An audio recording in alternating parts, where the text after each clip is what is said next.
ಆಯ್ತದ ಈಗಾಗಲೇ ಭಾಳಷ್ಟು ಸುದ್ದಿ ಮಾಡಿದೆ. ಇನ್ನೇನು ಆರಾಮ್ ಇವತ್ತು ಯುಗಾದಿ ಎಲ್ಲರೂ ರೆಸ್ಟ್ ತೊಗೊಳ್ಳೋದು ಒಳ್ಳೆಯದು.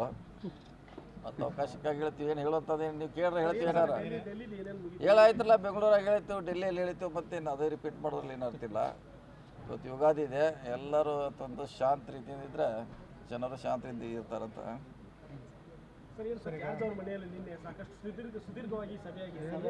ಹಾಂ, ಎಲ್ಲ ನೀವು ಏನು ಕೆಲಸಕ್ಕೆ ಹೋಗಿರ್ತೀವಿ, ಕೆಲಸ ಇರ್ತೈತಿ ನಮ್ಮ ಜಿಲ್ಲೆದು, ನಮ್ಮ ಅವ್ರ ಇಲಾಖೆ ಸಂಬಂಧಪಟ್ಟದ್ದು. ಸೊ ಮಂತ್ರಿಗಳು ಭೇಟಿ ಆಗೋದು ನಮ್ಮ ಮಂತ್ರಿಗಳು ಅವರು ಭೇಟಿ ಆಗಿರ್ತೀವಿ.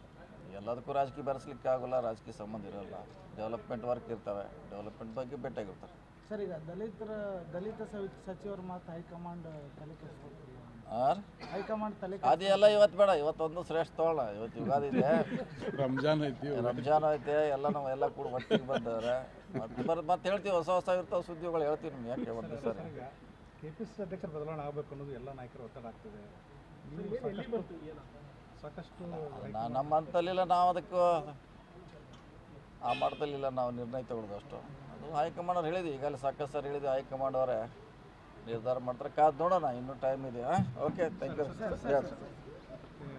ಈಗ ಹನಿ ಟ್ರಾಪ್ ಸಂಬಂಧಪಟ್ಟಂಗೆ ರಾಜೇಂದ್ರ ದೂರು ಕೊಟ್ಟಿದ್ದಾರೆ, ಏನೆಲ್ಲ ಬೆಳವಣಿಗೆ ಆಗಿದೆ? ಅದು ಪೊಲೀಸ್ ತನಿಖೆ ಮಾಡ್ಬೇಕಷ್ಟೇ. ಈಗ ನಾವೇನು ಹೇಳೋಕ್ಕಾಗಲ್ಲ, ಪೊಲೀಸ್ ತನಿಖೆ ಮಾಡಲಿಕ್ಕೆ ಕಾದು ನೋಡೋಣ.